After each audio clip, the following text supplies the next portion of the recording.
Good morning. Let us continue our topic, weathering. We are doing the physical weathering. We have started.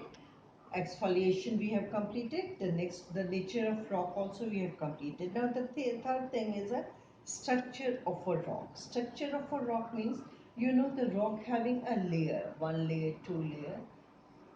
This structure of a rock is also affect the weathering. If the rock was vertical, if the layer of a rock is vertical, then it is more susceptible for the weathering.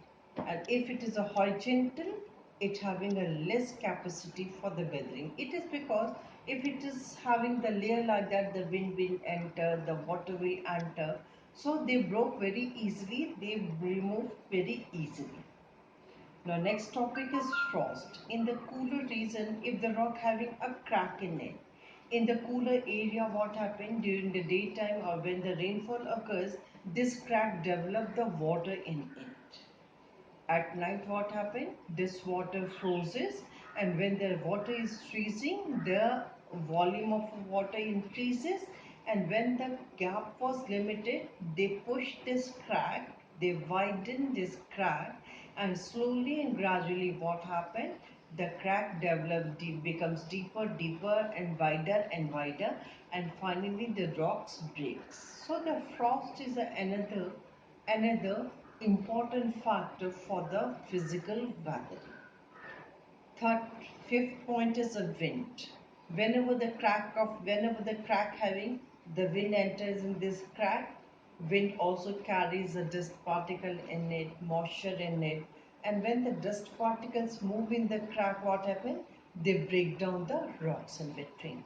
Slowly and gradually, this crack becomes wider, and deeper, and the rocks finally break up. So the wind is also one of the important factor. Slope in the mountainous season. Take example in the mountainous season. Any hard rock is there. Because of a slope, what happens whenever the wind blows on the slope, wherever the water flows from that region, the rock materials breaks down. And when the rock material break down, they start flowing towards the valley region, towards the down. If the region having a slope, that region will more common for the weathering. The block disintegration. Block disintegration means sometimes a big rock. As I told you, the earth's surface was filled with the igneous rock, and slowly and gradually what happened? This block disintegrate. They break up into pieces. This occurs mainly wherever the joints are there, like sedimentary rock having many layers, many joints. So wherever the joints are there, this rocks, big particle of a rocks, they disintegrate also because of the temperature. Sometimes temperature also effect of this region. In this, what happened?